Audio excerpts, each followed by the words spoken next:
Kunja Biharin.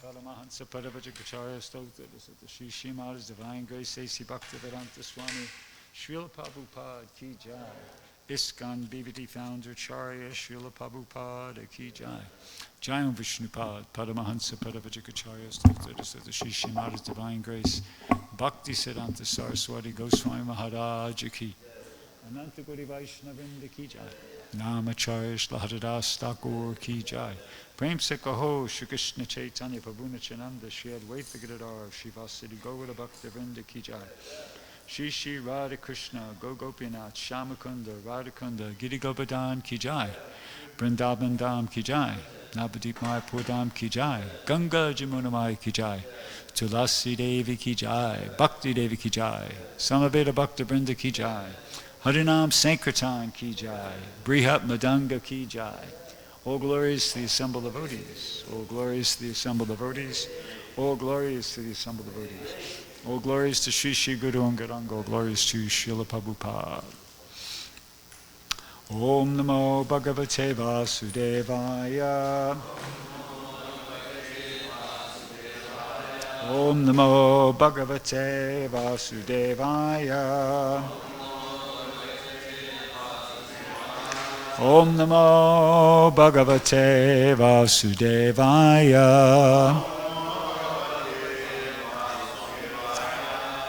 So, reading from Srimad Bhagavatam, 3rd Canto, Chapter 16, Text 23. 23? Yeah. Yeah, 23. Na tvam dvijotamakulam yadihatma gopam.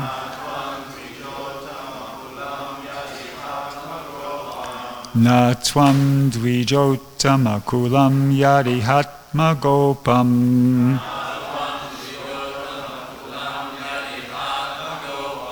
Gopta vrisha swahananena sa sunritena.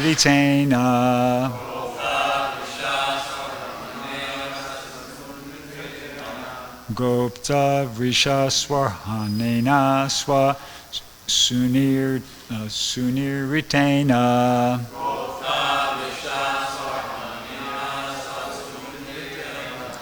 Taryeva Nangshati Shivastava Deva Panta.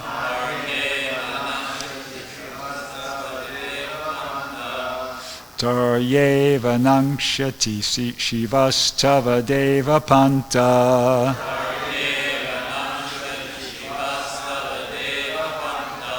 Loka Grahishad Rishabhasyahitat Pramanam.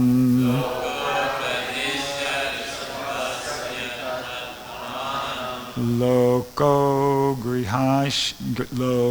grahishad rishabhasyahitat pramanam.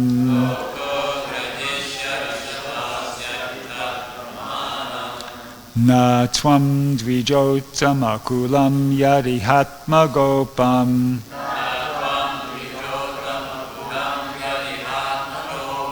Gopta vrishaswarhanena swa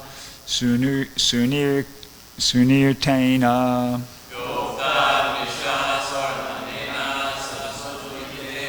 Taryeva Nangshati Shivastava Deva Panta.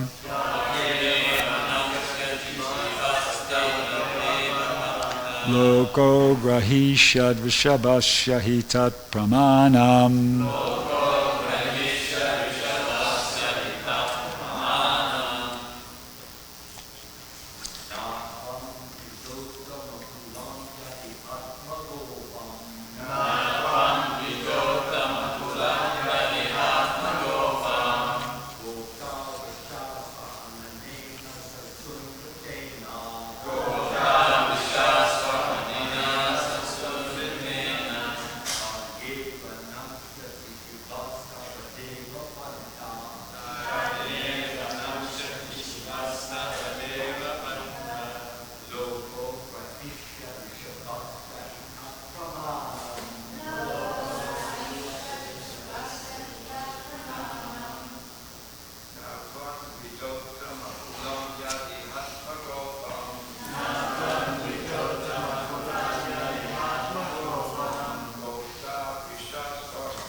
Aishnavis.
Na, not. Tvam, you. Dvija, of the twice-born. Uttama kulam, the highest class. Yadi, if. Ha, indeed. Atmagopam, worthy to be protected by you. Gopta, the protector. Vrisha, the best. Su-arhanena, by worship. Sa-sunritena, along with mild words. Tarhi, then. Eva, certainly. Nangshati, will be lost. Shiva, auspicious. Tava, your. Deva, O Lord. Pantaha, the path. Lokaha, the people in general. Agrahishyat, would accept. Vrishabhasya, of the best. He, because. Tat, that. Pramanam, authority. Translation and purport by His Divine Grace, A.C. Bhaktivedanta Swami Srila Prabhupada. O Lord, you are the protector of the highest of the twice-born. This is the four Kumaras speaking. They're offering prayers to Lord Narayan. O Lord, you are the protector of the highest of the twice-born. If you do not protect them by offering worship and mild words, then certainly the auspicious path of worship will be rejected by people in general who act on the strength and authority of your Lordship. Purport. In Bhagavad Gita, it is stated by the Lord Himself that the acts and character of great authorities are followed by people in general. Leaders of ideal character are therefore needed in society. Krishna, the Supreme Personality of Godhead, appeared in this material world just to show the example of perfect authority, and people have to follow His path. The Vedic injunction is that one cannot understand the absolute truth simply by mental speculation or logical argument. One has to follow the authorities. Mahajaniyena gata sapanta. Great authorities should be followed. Otherwise, if we simply depend on the scriptures, we are sometimes misled by rascals, or else we cannot understand or follow the different spiritual injunctions. The best path is to follow the authorities. The four Brahmana sages stated that Krishna is naturally the protector of the cows and the Brahmanas. Go Brahmanya Hitaya Cha.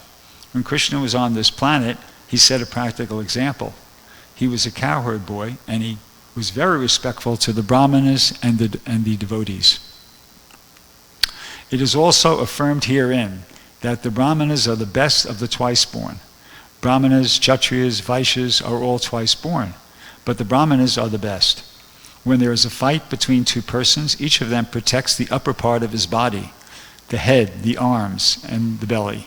Similarly, For the advancement of human civilization, the best part of the social body, namely the Brahmanas, the Kshatriyas, and Vaishyas, parentheses, the intelligent class of men, the military class, and the mercantile men, should be given special protection. Protection of the laborers should not be neglected, but special protection should be given to the upper orders. Of all classes of men, the Brahmanas and the Vaishnavas should be given special protection. They should be worshipped. When their protection is performed, it is just like worshiping God. That is not exactly protection, it is a duty. One should worship the Brahmanas and Vaishnavas by offering them all kinds of endowments and sweet words, and if one has no means to offer anything, he must at least use sweet words to pacify them. The Lord personally exhibited this behavior towards the Kumaras. If this system is not introduced by the leaders, then human civilization will be lost. When there is no protection and special treatment for persons who are devotees of the Lord, who are highly intelligent in spiritual life, then the whole society is lost. The word nankshati indicates that such a civilization becomes spoiled and is annihilated. The kind of civilization recommended is called Deva Pata, which means the royal road of the demigods. Demigods are supposed to be fully fixed in devotional service or Krishna consciousness. That is the auspicious path that should be protected. If the authorities or the leaders of society do not give special respect to the Brahmanas and Vaishnavas and do not offer them not only sweet words but all facilities, then the path of progress will be lost to human civilization. The Lord personally wanted to teach this, and therefore he offered so much praise to the Kumaras. Om Agyanatamiram Dasya Jananjana Shulakaya Chaksha Umilitam Yena Tasmai Shri Gurave Namaha Shri Chaitanya Manobishtam Stapitam Yena Bhutale Swayam Rupagaramaya Tadati Swapadantikam. So when I was preparing the class, reading this purport for the first, reading it for the first time, I was a little bit surprised when I came to this part here. Is Prabhupada saying the Vedic injunction is that one cannot understand the absolute truth simply by mental speculation or logical argument. One has to follow and at that point I was expecting the next word would be scriptures. Although when I read it a few times more carefully, I could understand that, the word that's there is authorities. That's perfectly appropriate and correct. But I was thinking, okay, yeah, you shouldn't try to understand the absolute truth by mental speculation or logical argument. It's scriptures. But then when I reread it, I thought, well, no, actually, no, this is more correct. Sure, yeah, definitely we have to try to not, understand the absolute truth by the scriptures, but this is more correct. And Prabhupada makes the point that he says authorities. Notice the authorities, acharyas, are more important than even the scriptures. And Prabhupada gives two reasons why he says it. He says, great authorities should be followed. Otherwise, and here it comes, if we simply depend on the scriptures, we are sometimes misled by rascals, or else we cannot understand or follow the different spiritual injunctions. So, very practical point and very important point. And actually, I realized my life was sort of an example of that. When I was in college, I came in contact with Hatha Yoga. Some friends introduced me, and I went to a class after being, encouraged quite a bit. And I realized, and after just a short class, I thought, whoa, what's going on here? This is like really effective, because I did other kind of physical stuff, and this was really effective. So I thought there's something behind this. So I got different books, the books that were available at the time, Hatha Yoga books, and sure enough, in the introduction, they all referred to the Bhagavad Gita. So I thought, okay, just what I thought. There is something behind this. It's more than just a bunch of bending and stretching. So let me read this Bhagavad Gita. So I got whatever Bhagavad Gitas I could get my hands on.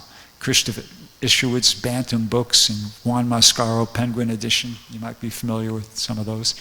Anyway, so I read those Bhagavad Gitas and I couldn't I remember reading and feeling like, oh yeah, this is nice, but no clear, definite thing. What should I do? What do I do now to practice this or follow this? Couldn't make heads or tails out of it, really. And then I lived in a yoga ashram in Valmarin, Canada for a while. Same thing, the physical culture was there, but not the philosophy. And then after that, I used to go to Amala Bhakti Maharaj's Yogi Gupta Center in Manhattan. With all due respect, same thing. The physical culture was there, but no philosophy. The philosophy wasn't there. And that's why he's here, right, and that's why I'm here. It wasn't until I came in contact with Prabhupada's books. I got Prabhupada's books on different occasions from devotees, Port Authority, bus station, downtown Manhattan, etc. I went and bought Prabhupada's Bhagavad Gita from a bookstore, and when I read Prabhupada's books, I went, oh, here is the philosophy. This is, it made sense. The whole thing made sense when I read Prabhupada's books. And then when I met the devotees and went to the temple, it even made more sense. So, like, as I said, I have my own life as an example of what Prabhupada's saying here, that one has to follow the Vedic injunction is that one cannot understand the absolute truth simply by mental speculation and logical argument. Yeah, well, I certainly could. One has to follow authorities. Mahajani yena gata sapanta. Great authorities should be followed. Otherwise, if we simply depend on the scriptures, which initially I was trying to do, just trying to read the Bhagavad Gitas I could get my hands on, but couldn't understand anything, we are sometimes misled by rascals. Probably that's a strong word, rascals, and these people maybe, they're not like deliberately trying to be rascals, but because they're not devotees of Krishna, and they're presenting Bhagavad Gitas without properly understanding, they're rascals, according to Prabhupada. Or we cannot understand or follow the different scriptural injunctions. Yeah, so anyway, I certainly could. So this really helped me understand how important the Acharya is. In this purport, Krishna is being referred as the Acharya. And Krishna's mission was paritranaya sadhunam vinishaya traduskatam dharma samstapanataya sambhavami yuge yuge, in order to deliver the pious, annihilate the miscreants, and reestablish principles of religion. Krishna advanced himself millennium after millennium. So part of Krishna's mission, is described here, is to protect the Brahmins, establish the Brahmins, the importance of Brahminical culture, and protect the cows. And it says here in the purport, Prabhupada says, so he did that, he appeared in the material world just to show the example of perfect authority, and people have to follow his path. So people have to follow his path, and in the same way, people in general have to follow, and particularly we have to follow Prabhupada's path. There's an analogy here, in other words. Just like Krishna 5,000 years ago, he had his mission, and part of that mission was to establish Brahminical culture, and protect the cows. And Prabhupada, just 50 years ago, he came and he had his mission, and that was to establish, to spread Sanatana Dharma by establishing the Krishna consciousness movement and spreading it as much as all over the world. Okay? So, the first step in doing that here, like Prabhupada's saying here, that people have to, Krishna appeared in the material world just to show the example of perfect authority, and people have to follow his path. Well, before they could follow his path, they have to know what it is. Same thing here. It's later in the purport says, if this system is not introduced by the leaders, the system of, the Varnashram, Brahmins, Kshatriyas, Vaishyas, Prabhupada says, if this system is not introduced by the leaders, then human civilization will be lost. When there is no protection and it goes on, no protection and special treatment for persons who are devotees of the Lord, who are highly intelligent in spiritual life, then the whole society is lost. He repeats it again. Okay, so he says it has to be introduced by the leaders. So before the leaders can introduce it, what has to happen? They have to know about it, right? Before the leaders can introduce it, before people can follow it, people have to know about this. See, so therefore, it goes back to, a very important part is preaching. And Prabhupada, for those who are Prabhupada disciples, they know Prabhupada, all these deity worship is important. Cow protection is important. Brahminical cultures. But Prabhupada that was all within the framework of preaching. Prabhupada was just all about preaching, pushing on the Krishna consciousness movement, Prabhupada was really into pushing on the Krishna conscious movement. Just like you could say Krishna was really into cow protection and protecting the Brahmins. Prabhupada's his energy was pushing on the Krishna conscious movement. Prabhupada had And Prabhupada was the Acharya. He showed an example of that. He didn't just talk about it, he did it. He was the foremost example of pushing on the Krishna conscious movement. Prabhupada, as everybody knows, Prabhupada had 2 heart attacks on the Jaladuta coming over, and then 2 years later, he had another heart attack, stroke, whatever I don't know the exact medical diagnosis, in 1967. So nobody, after having 3 heart attacks or 2 heart attacks and a stroke, whatever, you don't travel around the world 13 times in the next 10 years. It's just, you don't do that because it's got to be really something it's uncomfortable, difficult, but Prabhupada did that. Prabhupada wasn't dovetailing his propensity to travel. Oh, I like traveling, so I guess I should travel in Krishna's service. I'll travel and preach. No. Prabhupada was doing that because he just felt the urgency. I have to travel. I have to go and encourage my disciples. I have to go and establish, Krishna consciousness in new places. It must have been very, very difficult for him to do that at an advanced stage after experiencing those setbacks in his health. So that's, a very significant thing there. So, as I said, in order for these leaders to introduce this into human society, and which if they don't, the whole human society will be lost, they have to first know about it. And how are they going to know about it? Well, we got to, distribute books. That's a very important part of it. We could do like different preaching programs and things like that, and we get to a few people, but by distributing books, we're really, that was Prabhupada's program. That was Prabhupada's vision, that would be the way in which, human society could be gradually and eventually kind of turned to grassroots. We don't target leaders as the people that we want to distribute books to, but we're getting books out to everybody, and leaders are generally like people who are 30 years older and older, like that. So, and sometimes they're hard to get at, but before they're 30 years old, they got to be 25 years old. They got to be 20 years old. They got to be 18 years old. They got to go to school. Follow what I'm saying? So we can't get them. By the time they're leaders, it's practically too late. They're very difficult to get at. We felt very excited when we made this contact with, what's his name? Eric Garcetti, former mayor here of Los Angeles. We felt like, oh, wow, big deal, Yeah, well, he was a student too.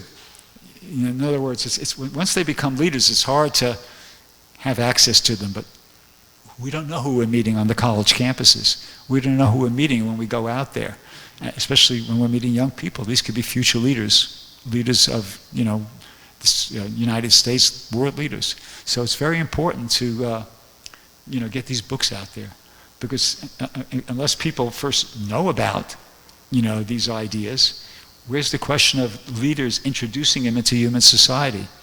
And according to Prabhupada, the stakes are high, because if that doesn't happen, he says, then if the system is not introduced by the leaders, then human society will be lost.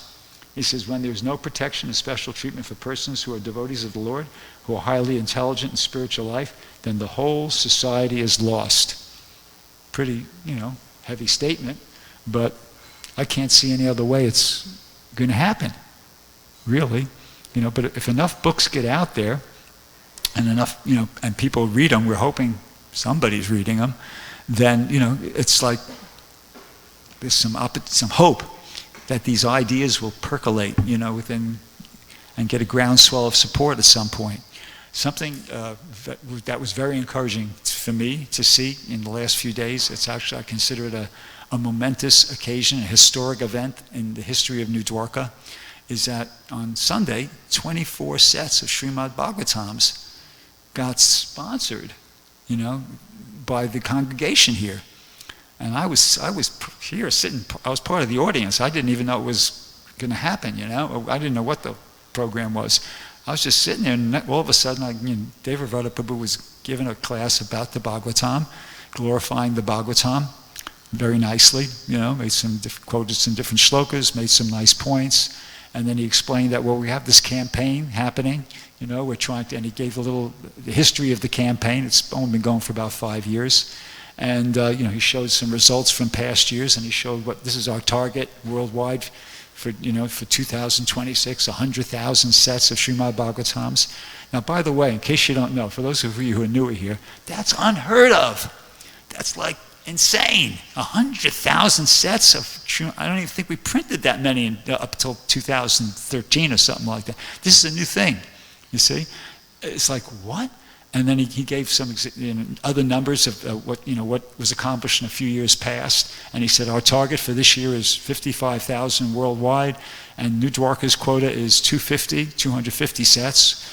And he said, so if you could, we're asking everybody to help by distributing sets, like taking a set, distributing sets, or just sponsoring sets. And he showed pictures of the college students around the, Southern California area who have received sets of Srimad Bhagavatams, subsidized sets. That's the best we could do. I mean, it's not easy to get a total stranger, a student who, as he pointed out in his class, are famous for not having much money. Your students, they're in debt, to give you $180 for a set of books that they don't know anything about.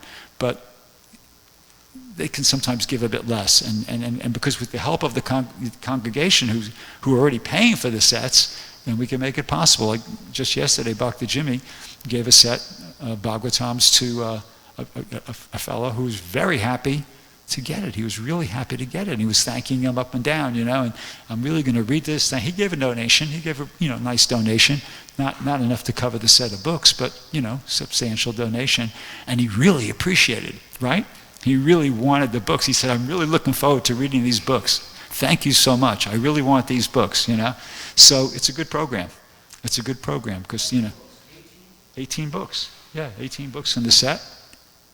We're making it, so, and he just took it, lifted the box, and walked away with it. And there's, lots of pictures on LA Sankirtan, what's it called, group on WhatsApp, showing, pictures of these devotees giving books to students like that, sets.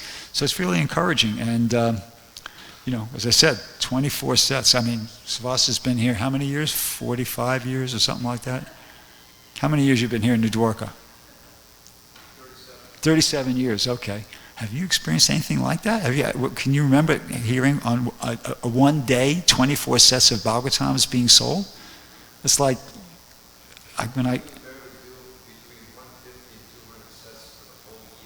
Right. Yeah. For what? From North America, did you say? All of North America. Could you repeat that loud? Yeah. We sold between 150 to 200 sets a year in all of North America. How many went out last year? Last year, I can remember, it was something like 3,000. That's amazing. That's what? That's more than 10 times. It's like 20 times the average up till this point. So it's like an explosion, and it's amazing. So there's the hope. This is the hope. I mean, that, and it's like in a war, you got your big bombs and you got all sorts of other weapons that are being used. So, I mean, getting a set out, that's like dropping an atomic bomb on the society sort of thing. And then, but it's all adds up. We have to get, these sets are going out in numbers now, which is awesome, beyond awesome. And a lot of books are going out too. A lot of, as you hear the scores in the morning, a lot of individual books are going out, and that all has to add up. And hopefully the cumulative effect of all this book distribution will enable us to, be in a position where these people, these students who are getting it, or whoever gets them, it'll get to the leaders, and leaders will realize, wow, this is good stuff, and we should introduce some of these ideas, bit by bit, point by point. Hopefully it'll gradually be introduced into society.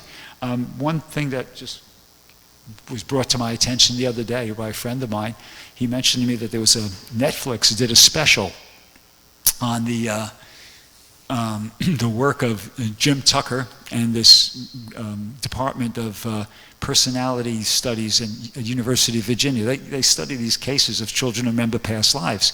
So Netflix, I never watched a Netflix. I don't have a Netflix, but just from what I can understand, it's a very mainstream media promoter, it's very well known.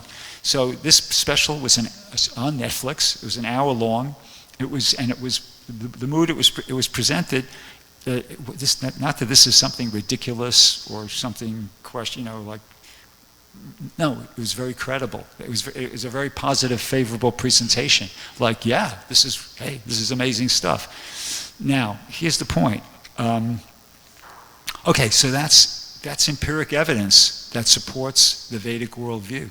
It's like children, they're remembering a past life, and there's, people are taking that seriously. So you have to go on, which unfortunately most people don't. They're kind of still a bit too dull, but you have to go on and ask, what does this tell us about life? What is this telling us about life? Here's these children, they're remembering a past. They claim they're, a previous personality. And these guys were scientists. They're not devotees. They're just investigating the thing. Yeah, we think reincarnation is the best explanation. So anyway, it's telling us that there are souls who are going from one body to another. Okay? That's what it's telling us. There's souls going from one body to another. Okay, so what picture of reality does that fit into? That's the question. I mean, I gave a Sunday feast lecture back about 20 years ago, and I said Krishna consciousness provides the picture of reality that all the pieces of the puzzle of life fit into. And I'm still saying that. I'm still, 20 years later, I'm still saying that same thing.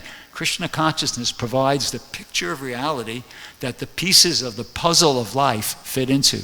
There's a piece, okay? There's a piece. Evidence for reincarnation. What's the picture of reality that fits into? Does that fit into the scientific picture of reality? No, not at all. It totally contradicts that. That picture, they're saying we're bodies. When you die, that's it, And when you're born, that's the beginning. When you die, that's the end. So it totally is contradicting that picture of reality. And what about Christianity? What about Judaism? No. Christianity says it's appointed for man to die once and then the judgment. They don't believe in reincarnation. Judaism, if they do a bit of fast footwork, they could tell you, well, in the Kabbalah or something like that, there's something, but it's not mainstream. See? So in other words, the point I'm making is that assuming that's reality, that's true, that's really what's happening, they can't explain it. It doesn't fit into their picture of reality. For them, it's just kind of like, well, they can't touch it. But us, like a hand in a glove. Yeah. Children remembering their past lives? No problem. Yeah, well, here it is, first page of Bhagavad Gita. Dehi no smenyata dehe, komanam yovaram jarat, tata dehantara praptir, diras tatra namuyate. The embodied soul continually passes. It's ABC. It's Krishna Consciousness 101. See? So, in other words, we really have a solid product here. We have something that is not just this is not just like some religious sentiment or something like that. We have something that's, that's solid. I mean, that's just one example.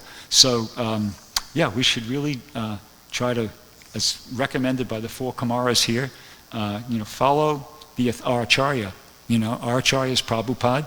Prabhupada was all about a lot of, all the different aspects that we see here, the prasadam distribution, deity worship, but it was all a means to an end, and that ends spreading the Krishna consciousness movement. Prabhupada really wanted the Krishna consciousness movement spread. That was his, that was what he was all about. So we should, try to take the Acharya seriously and do everything we possibly can to try to help spread the Krishna consciousness movement. That's pretty much all I have to say. Anybody have any question?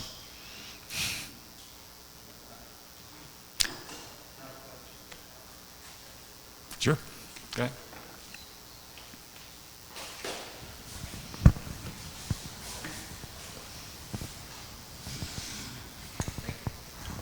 Thank you for a very wonderful, stimulating, inspiring class. I just wanted to mention something. Sometimes we mention the names of different persons or groups of persons, and we have to, as speakers, we have to try to understand what does my audience understand when we say the four Kumaras. They have a spiritual standing. How many here know the spiritual standing of the four Kumaras? Raise your hand if you know. No, I'm serious. you mentioned that, but if you don't know that... Well, they should know. We've been hearing I classical know, before but the Kumar Shri amazingness Mansan of your point is not met unless you know how amazing they are. They are all very old men who look like 5-year-old boys. That's Prabhupada's comment, by the way. Old men who looks like... How did they become looking like 5-year-old men? Well, when they got old, they decided that they would continue their spiritual preaching as little 5-year-old children. And they had the mystical power to do that. And they just desired it. When you get to that degree of spiritual excellence, you can do amazing things, and they could do that. So therefore, there they were, 5 or 4. There's Kumar, yeah, 4, whatever. So there they were, and they didn't wear clothes. They were completely naked. Why did they do that? Well, they wanted everybody to think of them as babies, not mature men as they were, and stimulating them into some kind of sex life. They didn't want anything to do with that. So when you see a little baby, you just want to pick him up and give him a hug and kiss him and say goo, goo, goo, goo to him. So they didn't want anything, of the sensual world. And that was amazing. They did so many, like you were just describing, things that ordinary, normal people could not do. And that was because they were advanced souls. And Prabhupada makes a very big point of this. They were very advanced, even though no one could know that unless they were themselves advanced in spiritual life. Did you want to say something, Prabhupada? Granth Srimad Bhagavatam ki jai, Srila Prabhupada ki jai.